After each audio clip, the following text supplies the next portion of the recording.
Monsieur le Président, toutes ces déclarations sont confortées par celles de son supérieur hiérarchique, direct, de son patron, le capitaine Moussa Dadis Camara, dans son procès verbal d'interrogatoire. Dans son procès verbal d'interrogatoire, lui aussi, il déclarait ceci concernant son aide de camp, l'homme à qui il a fait confiance. À son arrivée au stade, j'ai constaté qu'il portait un blouson communément appelé parka, sur lequel étaient dissimulées plusieurs grenades et autres armes. À ma question de savoir pourquoi il a commis ces actes, il m'a réitéré qu'il ne me revenait pas de faire un tel travail et que ce qui a été fait, c'est son rôle. Monsieur le Président, honorable assesseur, ce faisceau d'éléments parmi tant d'autres est la preuve que les faits d'assassinat reprochés au commandant Aboubakar Sidiki Diakité alias Toumba sont constitués à son égard. Sur la complicité de viol. Le viol dont la complicité est reprochée à M. Aboubakar Sidiki Diakité alias Toumba est prévu et puni par les dispositions de l'article 268 du Code de procédure, du Code pénal, dont la teneur suit. Tout acte de pénétration sexuelle, de quelque nature qu'il soit, sur la personne d'autrui, avec violence, surprise et contrainte, constitue le viol. En l'espèce, il est acquis au débat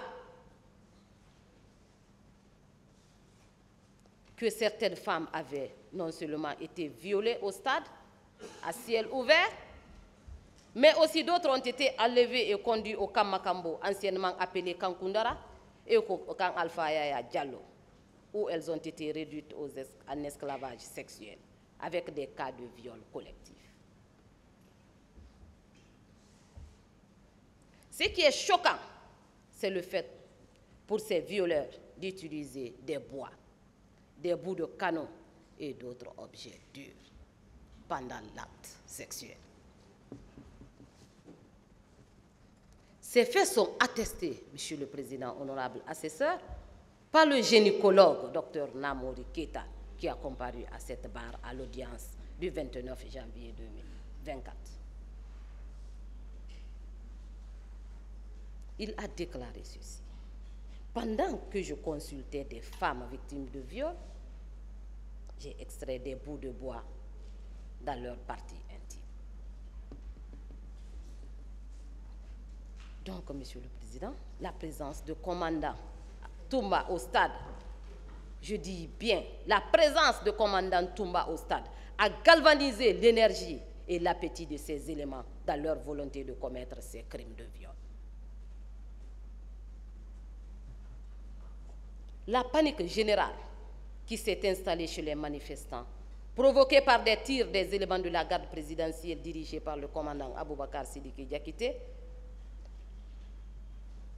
a permis à ces éléments de perpétrer des viols sur les femmes qui ont eu leur habit déchiré et abusé sexuellement avant de subir des traitements cruels et inhumains. Ces jours, si Aboubakar Sidiki Diakité n'était pas venu au stade pour appliquer et faire appliquer les instructions de son patron, le capitaine Moussa Dadis Camara, de mater les manifestants, ces crimes ne seraient pas commis.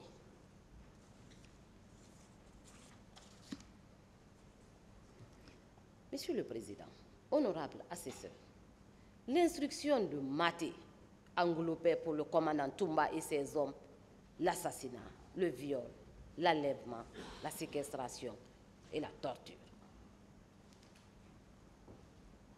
En résumé, Les militaires et miliciens dirigés par le commandant Toumba avaient la carte blanche de faire des manifestants tout ce qu'ils voulaient. C'est pourquoi il doit être retenu dans les liens de la culpabilité pour complicité de viol. Sur la complicité d'enlèvement, de torture et de séquestration,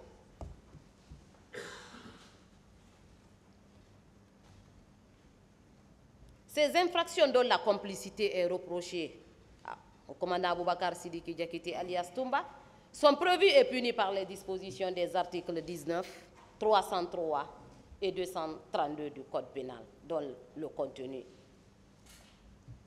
dont je me réserve, Monsieur le Président, je vous épargne la lecture. Les massacres du 28 septembre sont loin d'être un acte spontané.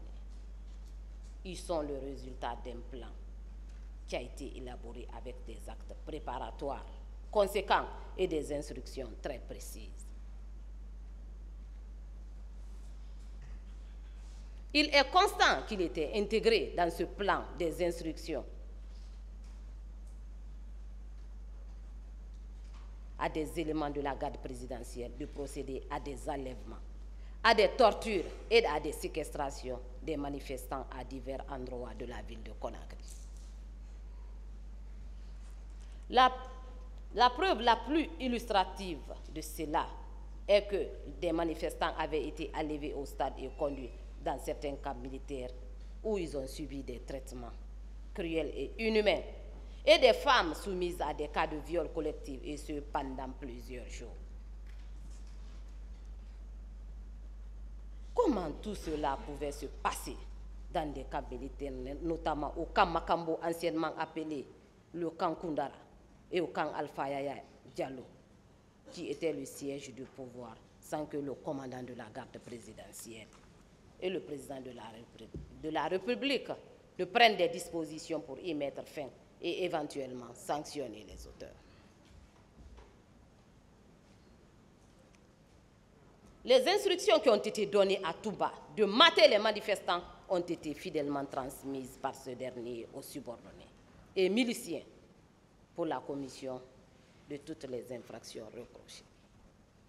Monsieur le Président, honorable assesseur, ce faisceau d'éléments sus-relatés prouve à suffisance que les faits de complicité d'enlèvement, de torture et de séquestration sont constitués à l'égard du commandant Aboubakar Sidiki Diakité, alias Touba, qui comparaît par devant vous à cette barre.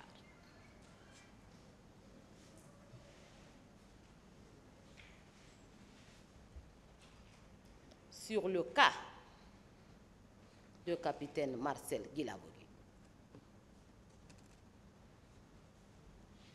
ce dernier est poursuivi pour assassinat, pour complicité de viol et pour causes et blessures volontaires.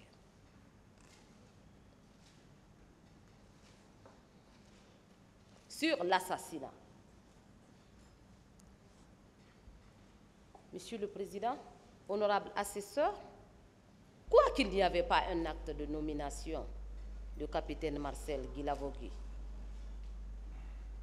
il est constant et acquis au débat qu'il était l'adjoint du commandant Toumba, qui était à son tour le commandant de la garde présidentielle. Sa qualité d'adjoint est reconnue par lui-même dans son procès verbal d'interrogatoire du 13 janvier 2010, à la page 2. Je cite: « Je travaillais comme adjoint du commandant Toumba. Mon travail quotidien consistait à servir de garde rapproché au président Dadis. Je ne voulais même pas que le président Dadis soit informé de ma maladie parce qu'il tenait bien à moi. » Fin de citation. Ces déclarations ont été également confortées par celles du commandant Aboubakar Toumba Diakité, son supérieur hiérarchique direct. Ce dernier déclarait